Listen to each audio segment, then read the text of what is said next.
Ramanathapuram சென்டேனியல் Lions சங்கம் பதவியேற்பு விழா மற்றும் பசுந்தரை அமைப்பின் துவக்க விழா நடைபெற்றது. லயன்ஸ் சங்க கூட்டத்தை பரமராக்கு துவங்கி வைத்தார். கொடி வணக்கத்தை ஸ்ரீவித்யா சரவணன் துவக்கி வைத்தார். லயன்ஸ் வணக்கத்தை ஆர்த்தி பரமராக்கு கூறினார்கள். இதனையடுத்து உலக நன்மைக்காக 1 நிமிடம் மௌன அஞ்சலி செலுத்தப்பட்டது. லயன்ஸ் கிளப் இன்டர்நேஷனல் கொள்கைகளை சிந்து பிரியா விளக்கி கூறினார். தொடக்க உரையை லயன்ஸ் ஆல்பிரட் மைக்லீன் ராஜா எம்ஜேஎஃப் நிகழ்த்தினார். நிகழ்ச்சியை எம்ஜேஎஃப் லயன்ஸ் சரவணன் ஒருங்கிணைத்தார். புதிய லயன்ஸ் சங்க உறுப்பினர்களுக்கு PMJF Lions doctor Ayyadurai, RTN Muthukumar ஆகியோர் பதவி பிரமாணம் செய்து வைத்தனர். நிர்வாகிகள் சார்பில் ஆல்பிரட் மைக்கேலின் ராஜா பிஎம்ஜேஎஃப் ஏற்புரை நிகழ்த்தினார். இதனையடுத்து பசுந்தரை அறக்கட்டளையை PM doctor Ayyadurai, RTN Muthukumar ஆகியோர் தொடங்கி வைத்தனர். இதில் எதிர்கால திட்டங்கள் பற்றி செயலாளர் லயன் சண்முகநாதன் பேசினார். பட்டய தலைவர் லயன் மணிமொழி, மண்டல தலைவர் ஜான்சி ராணி, வட்டாரத் தலைவர் பரமராக்கு, வழிகாட்டி ராமகிருஷ்ணன், மாவட்ட நிர்வாகி சதீஷ்குமார், மாவட்ட தலைவர் மனோகரன் உள்ளிட்டோர் கலந்து கொண்டு சிறப்பித்தனர். மேலும் ராமேஸ்வரம், பரமக்குடி உள்ளிட்ட லயன்ஸ் சங்க உறுப்பினர்கள் பலரும் கலந்து கொண்டனர். ஏற்புரையை லயன்ஸ் லிடியா ஆல்ஃபிரட் எம்ஜேஎஃப் வழங்கினார். இந்த நிகழ்ச்சியில் விஜிபி ஜெகன் உள்ளிட்ட 9 பேர் கொண்ட இயக்குநர்கள் தேர்வு செய்யப்பட்டனர். நன்றி உரையை பொருளாளர் லயன் அசோக் குமார் நிகழ்த்தினார். முடிவில் ஆல்பிரட் மைக்கேலின் ராஜா, எம்ஜேஎஃப் லிடியா ஆல்பிரட் ஆகியோர் திருமண நாளை முன்னிட்டு கேக் வெட்டி அனைவருக்கும் பகிர்ந்தார்கள்.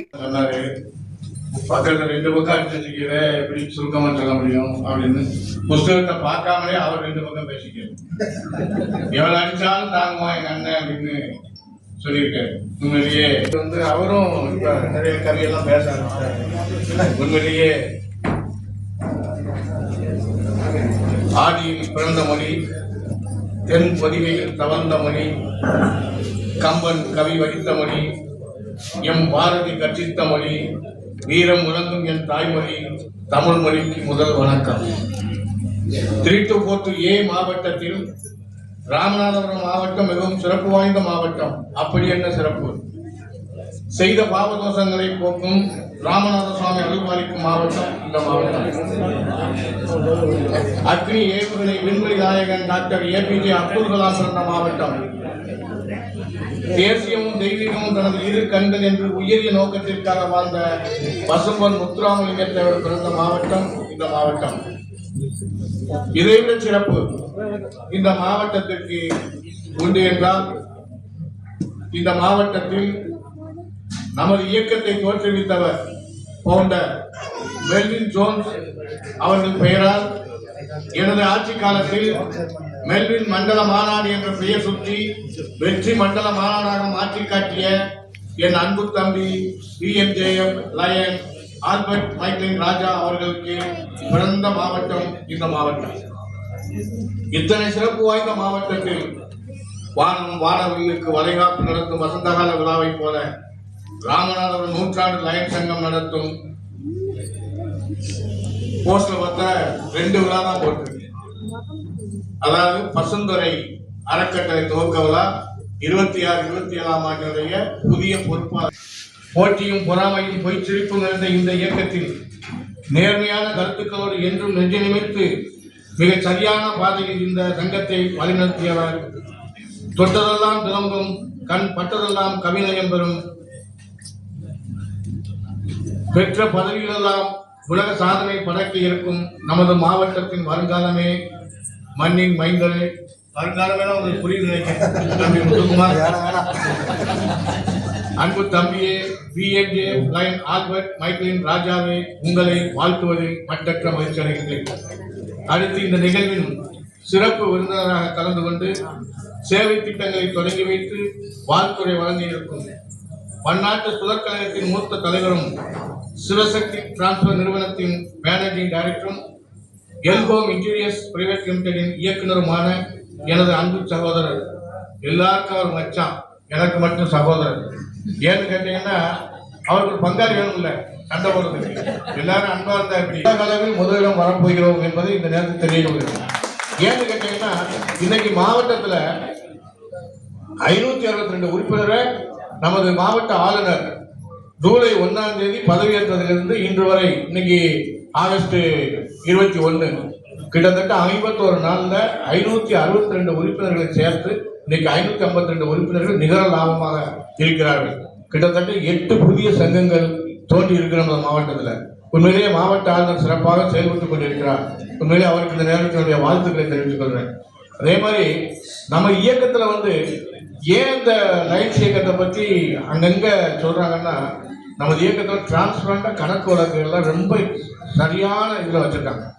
ஏன்னா நீங்க பன்னாட்டில் இருந்துட்டீங்கன்னா அவ்வளவு சிறப்பாக செயல்பட்டு இருக்காங்க. எந்த கவர்மெண்ட் ஆடிட்டு வந்தாலும் குட் அப்படின்னு கைது கொண்டு போயிடுறாங்க. Service chairperson lion T Vimal Prathap. கொடுக்கலாம், பிஎம்ஜே கொடுத்தவங்க லைன் ஷேர் கொடுக்கலாம், ஒன்றும் எடுக்காதவங்களும் எம்ஜிஎம் கொடுக்கலாம். இல்ல அட்மின் கிட்டத்தட்ட ஒரு 4 ஆண்டுகளுக்கு முன்னால்தான் பன்னாட்டு இயக்கத்தால் உருவாக்கப்பட்ட ஒரு பதவி. இந்த பதவி கடந்த 15 ஆண்டுகளாக இவர் ஊரக வளர்ச்சித்துறையிலே அடிஷனல் கலெக்டருடைய பிசியாக பணிபுரிந்த காரணத்தினாலே இந்த மாவட்டத்திலே பலருக்கும் பரிச்சயமான நபர். இவர் சிறப்பாக பணியாற்றியதற்காக பல்வேறு விருதுகளை பெற்றுள்ளார். ஸ்வீப் ஆக்டிவிட்டி அவார்டு பிறந்தார். சாந்தி அவர்களை 97ஆம் வருடம் மணமுடித்து 2 குழந்தைகள், பொற்செல்வம் MBBS முடித்து தற்போது MD படித்து வருகிறார். அவருடைய மகள் நிவேதிதா MBBS இறுதிகளிடம் படித்து வருகிறார். நம்ம செய்யற சேவை இம்மிடியட்டா ஒரு பட்டணம் தட்டினா போதும் அங்க சர்வீஸ் என்ஜே, அதனால ஆட்டோமேட்டிக்கா வந்துடும். பன்னாட்டு இயக்கத்துல செயல்பாடுகளை பார்த்துக்கிறேன். அடுத்ததாக லிடி அவர்கள் மெல்வின் கேட்டரிங் காலேஜினுடைய துணைத் தலைவராகவும் சூரா பீச் ரிசார்ட்டின் MD-ஆகவும் சிறந்த முறையில் தொழிலில் கம்பீரமாக செயல்பட்டு வருகிறார். லயன் இயக்கத்தில் 2013 முதல் தன்னை இணைத்துக் கொண்டு பல்வேறு சேவை பணிகளை செய்து வருகிறார். மெல்வின் கேட்டரிங் கல்லூரிக்கு துணைத் தலைவர்னு சும்மா சொல்றாங்க, அக்கா தான் மெல்வின் குழுமத்துக்கே தலைவர். அந்த மெல்வின் ராஜா எல்லாத்துக்குமே அக்கா தான் தலைவர். அதனால அவர்களை இந்த ஆண்டு எங்களுடைய லயன் சென்டேனியல் சங்கத்தினுடைய மிகுந்த பெருமை கொள்கிறோம். நான் ஏற்கனவே சொல்லிட்டேன், அவங்களை வாழ்த்தும் போது சொல்லிட்டேன், சக்தி இல்லைன்னு சிவம் இல்லைன்னு. என்ன அதனால அவங்க இல்லாம என் தம்பி இல்லைன்னு எனக்கு தெரியும். இருந்தாலும் என்ன சொல்றேன்னா, இந்த நூற்றாண்டு சங்கத்தினுடைய தலைவர் பொறுப்பை எடுப்பது அவ்வளவு ஒரு லேசான காரியம். ஒரு பிரதம மந்திரி மாதிரி இந்த சங்கத்துக்கு பிரைம் மினிஸ்டர் என் சகோதரி தான். ஏன்னா இவங்க சமுதாயத்துல ஒரு பெரிய அந்தஸ்தோட சமுதாயத்திற்கு மட்டுமல்ல,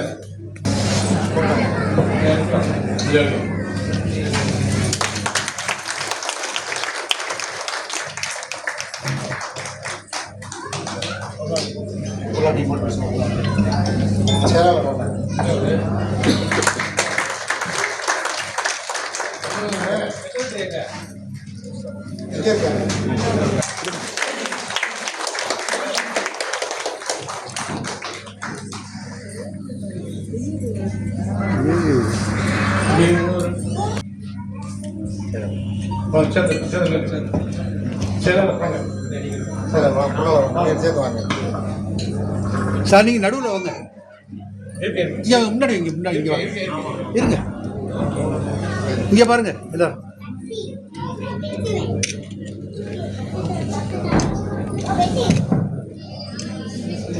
புதிய தலைவரிடம் அடுத்து என் அன்பு சகோதரர் முத்துக்குமார் அவங்க நிறைய கதையெல்லாம் சொல்லி பேச இருக்காரு.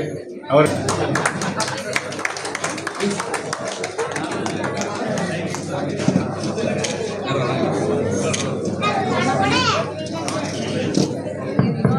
அடுத்ததாக லிடியா ஆல்பர்ட் ராஜா அவர்களுடைய ஏற்புரை.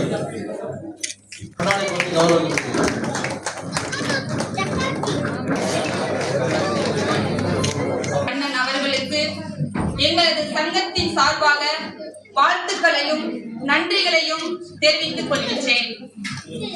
சேவை திட்டங்களை சிறப்பாக செய்திட முடிச்சு ஒவ்வொரு செயலையும் ஈடுபடுத்தி ஒன்னால முடியும் பண்ணு சூப்பரா பண்ணிட்டு, நம்ம சுமாரா பண்ணிருந்தா கூட சூப்பரா பண்ணிருக்க, உன்னால முடியும் சொல்லி என்னை இவ்வளவு ஊக்கப்படுத்தி இந்த நிலைமையில இந்த இடத்துல என்னை நிக்க வைத்த எனது அன்பு கணவர் ஆல்பர்ட் ராஜா அவர்களுக்கு எனது நன்றியை தெரிவித்துக் கொள்கின்றேன். எங்களை சிறப்பாக வழிநடத்திடும் எங்கள் சங்கத்தின் பட்டய தலைவர் அன்பு அண்ணன் மணிமொழி அவர்களுக்கும் எனது வாழ்த்துக்களையும் நன்றிகளையும் தெரிவித்து செயலராக பணியாற்றினேன். அப்ப ஒரு சில செயல் திட்டங்களை நாங்க செயல்படுத்தினோம். ஆனா நேரடியாக என்னால அதை செயல்படுத்த முடியல. ஆனாலும் என் கணவர் தலைமையில பல்வேறு செயல் திட்டங்களை செய்தோம். ஆனா இந்த தடவை நான் தலைவரா பதவியேற்று இந்த நொடியில நான் உண்மையாகவே சொல்கிறேன், என்னால் முடிந்த, அதாவது பன்னாட்டு லயன் சங்கம் சொல்லிய பசுமையை உருவாக்குதல், அந்த பசுமையை உருவாக்குதல் திட்டம் என் கணவர் ஆல்ரெடி அந்த செயலை திட்டத்தை தீட்டிட்டு தான் இருக்காங்க, பண்ணிட்டு தான் இருக்காங்க. ஆனா அதன் பிறகு நான் பசுபிடி போக்குதல், குறி கொடை கொடுத்தல், கண்தானம் செய்தல், போதை விழிப்புணர்வு பிரச்சாரம் செய்தல், இந்த செயல் திட்டங்களை என்னுடைய தலைமையில், என்னுடைய முயற்சியில் எங்கள் இயக்கம் எல்லாம் இந்த சங்கெல்லாம் சேர்ந்து கண்டிப்பாக ஒன்றிணைத்து செயல்படுவோம் என்று இந்த நேரத்தில் நான் உறுதியளித்து விடைபெறுகிறேன். நன்றி, வணக்கம். ராமநாதபுரத்துல அவர் எப்படி எனக்கு தெரியும்னா, நாங்க 2 பேரும் ஒரு பயிற்சி பட்டறைக்கு 7 கேபிட்டல் சொல்லிட்டு கொடைக்கானல்ல சந்திக்கிறோம். அவருடைய நட்பின் அடையாளம் என்னவென்றால், ஒரு மொபைல பாக்குறேன் நான், ஐயோ என்ன இவர் திடீர்னு இப்படி கேட்கிறாரு அப்படின்னு சொல்லிட்டு புதுசா வந்து பேசுறாரு. அப்பதான் சொன்னாரு, நான் நீங்க பயன்படுத்தக்கூடிய என்னென்ன பிராண்ட் இருக்கோ அத்தனைக்கும் அந்த லேபிள்ல ஒரு நாளைக்கு பல லட்சம் லேபிளை உற்பத்தி பண்ணக்கூடிய மிகப்பெரிய தொழிலதிபராக அவர் திருப்பூர்ல இருக்கார். அப்படி பழகி அன்று நாங்கள் எங்களுடைய நட்பை வளர்த்து கொண்டு சென்ற இடத்துல இருந்து வளர்த்து கொண்டு, அவர் எனக்கு மட்டும் நட்பு இல்லாம எங்கு அவரை எங்களுடைய நண்பர் சரவணனுடைய பதவி விழாவிற்கு எங்களோடு இருக்கக்கூடிய எல்லாரையும் சேர்த்து நட்பாக பழகிய ஒரு நபர் தான் அவர். அவர் மிக சிறப்பாக இந்த ரொட்டேரியன் இயக்கத்திலேயே இன்னைக்கு கலந்திருக்காருன்னா பாருங்க, அவர் இன்னைக்கு 1,66,00,000 அவர் உறுப்பினராக இருக்கக்கூடிய கிளப் இன்னைக்கு ஸ்பான்சர்ல மிகப்பெரிய ஒரு சர்வீஸ் ப்ராஜெக்ட் இருக்கு. ஆனா இன்னைக்கு எங்களுக்காண்டி டியூ வசூல் பண்ண பொருளாளர் நான் இன்னைக்கு தான் பாக்குறேன். எங்க கிளப்ல வசூல் பண்றது ரொம்ப கடினம். இப்போ பாத்தீங்க அப்படின்னா எல்லாத்துக்குமே எல்லா வேலை பளுகள் இருந்தாலும் இந்த பதவியேற்பு எல்லாம் டீம் விட்டுட்டு இங்க ஏதோ ஒரு விஷயம் நம்ம கத்துக்கிட்டு போகணும் அப்படிங்கறதுக்காக முதல்ல உங்களுக்கு தான் நான் அப்ரிஷியேட் பண்ணணும், நன்றியை தெரிவிச்சுக்கணும். எப்பவுமே மலை ஏறுறப்போ மச்சான் தோண வேணும்பாங்க. இங்க ராம்நாடு மச்சான் கூட நிறைய பேர்த்தோட மலை ஏறி இருக்கிறேன். அண்ணா தோண அண்ணங்கிட்ட மட்டும்தான் அண்ணான்னு சொன்ன மலை ஏறல. அதனாலயே என்னமோ தானே உங்களை எப்பவுமே அண்ணா அண்ணான்னு எல்லாரும் கூப்பிடுறாங்க. நீங்க கொஞ்சம் எங்க ஊர் பக்கம் வந்தீங்கன்னா கொஞ்சம் அங்கேயுமே எல்லாம் கவர்னரா நின்னீங்கன்னா 1 கோடி 2 கோடி எங்களுக்கு கொஞ்சம் ஏதோ உதவியா இருக்கும். இங்கேயே எல்லாம் ராம்நாட்டுக்கே செலவு பண்ணிட்டு இருக்க வேண்டாம். இவரு சொன்னாரு, மச்சான் சொன்னாப்புல தங்கை வண்டி ஓட்டிட்டு வந்தாப்புல அப்படின்ட்டு. தங்கை கமலூர் ஆக்டிங் டிரைவர் போட்டு கூட வந்துடலாம்னு வீட்டுல வண்டி ஓட்ட சொன்னது பெரிய தப்பா போச்சு. வண்டி எடுத்து ஒரு 15 நிமிஷத்துல காஃபிக்கு வண்டி நிறுத்தலாமா அப்படின்னு. இங்க வேற நம்ம அர்ஜென்ட்டா 5:30க்குள்ள வரணும் அப்படின்னு. அப்புறம் மாதிரி ஏ2பி வந்தனே நம்ம மச்சான் சாப்பிடலாம் சப்பாத்தி, சரி சாப்பிடலாம். அப்புறம் அதுக்கப்புறம் தான் எடுத்து ஆரம்பிச்சேன். அத்தை நம்ம இருந்தது அப்படின்னா கண்டிப்பா அதுல சிறு சிறு முன்னேற்றம் இருக்கும் அப்படின்னு நான் எனக்கு தெரிஞ்சதை நான் சொல்றேன். நான் படிச்சதில்லை, நான் அந்த 7 கேபிட்ஸ் போனதில் நான் சொல்றேன். எப்பவுமே ஒருத்தர் நம்ம பேசுறப்போ ஒரு பாசிட்டிவா பேசணும். ஒருத்தர் ஏதோ ஒரு விஷயம், மச்சான் எனக்கு இந்த மாதிரி ஒரு பிரச்சனை பிசினஸ்ல, இது எப்படி விடுமச்சா பாத்துக்கல, இதெல்லாம் ஒரு மேட்டரா அப்படி சொல்லணும். என்னது பிரச்சனையா, அப்புறம் அவ்வளவுதான், நாம க்ளோஸ் பண்ண வேண்டியதுதான் அப்படின்னு பேசாம இந்த மாதிரி பாசிட்டிவ் குணத்துல நம்ம பேசுறோம் அப்படின்னா நம்ம ஒண்ணும் அவங்களுக்கு எடுத்து கொடுக்க போறது இல்லை. இந்த மாதிரி குணம் இருக்கான்னு உங்களை நீங்களே பரிசோதனை பண்ணிக்கோங்க. எப்பவுமே இது வந்து ஒரு குணம். ரெண்டாவது, நம்ம என்ன பண்ண போறோம், எங்க போக போறோம் அப்படின்னு ஒரு இலக்கு வந்து நம்மளுக்கு கண்டிப்பா வேணும். எல்லாரும் வந்து கேட்டரிங் காலேஜ் ஆரம்பிச்சாங்க, நம்மளும் ஆரம்பிக்கிறோம். ஒரு பேக்கரி ஆரம்பிச்சாங்க, நம்மளும் ஒரு பேக்கரி. அப்படிங்கிறது இல்லாம நான் ஒரு பொட்டி கடை ஆரம்பிக்கிறேன். இந்த பொட்டி கடை வந்து 10 பொட்டி கடை ஆகணும், 20 பொட்டி கடை ஆகணும், 100 ஆகணும், பிரான்ச்சைஸ் மாடல் ஆகணும் அப்படிங்கிறத எண்டிங் மைண்ட், அதாவது என்னவாக போறோம் நம்மளுக்கு தெரிஞ்சது அப்படின்னா நம்மளுக்கு வந்து இந்த குணம் இருக்கிறான்னு நீங்க உங்களை பரிசோதனை பண்ணிக்கோங்க. மூணாவது, எந்த விஷயத்த வந்து செய்யணும். ஒரு 10 விஷயம் இருக்கும். ஒரு பிசினஸ் பண்ணிட்டு இருப்போம். ஒரு அந்த ஒரு ஊர்ல ஒரு விசேஷம் வந்துடும். அந்த விசேஷத்துக்கு போறதா தொழிலை பார்க்கறதா அப்படிங்கிறத நீங்க ஒரு 5 வேலை இருந்ததுன்னா அந்த எந்த வேலையை செய்யணும் அப்படிங்கிறத நீங்க தெரிஞ்சுக்கிட்டு அடுத்ததாக சிறப்பு விருந்தினர் அவர்களுக்கு பொன்னாடை கொடுத்து நினைவு பரிசு வழங்கி கௌரவப்படுத்தப்படுகிறது.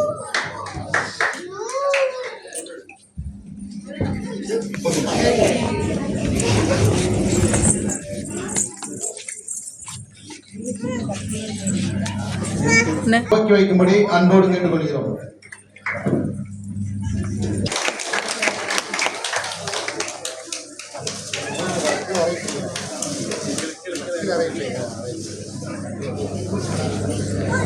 அது கொஞ்சம் பேடு தூக்கும் வசூல்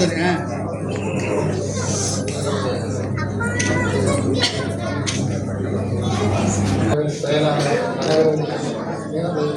மனமார்ந்த வணக்கத்தை தெரிவித்துக் இந்த ஆண்டு நாங்கள் செய்யப்போகும் சேவை பள்ளி குழந்தைகளுக்கு ஸ்கூல் பேக் 200 பேருக்கு, தையல் இயந்திரம் 10 நபர்களுக்கு, மருத்துவ முகாம் 5 இடத்தில் நடத்தப்படும், 5 பேருக்கு கண் சிகிச்சை முகாம்கள் நடத்தப்படும், மரம் நடுதல் 500 மரங்கள் பசுத்துறை அறக்கட்டளை மூலமாக சப்ஸ்கிரைபிங் விழிப்புணர்வு முகாம்கள் நடத்த 100 நபர்களுக்கு, குழந்தைகளுக்கான சிகிச்சை முகாம்கள் நடத்தப்படும், கல்வி கல்வி நிதியுதவி 50,000 ரூபாய் வழங்கப்படும், அரிசி முட்டைகள் ஆதரவு வழங்கப்படும், இயற்கை பேரிடர் தேவையான உதவிகள் கொஞ்சம் அமைதியா இருங்களேன்.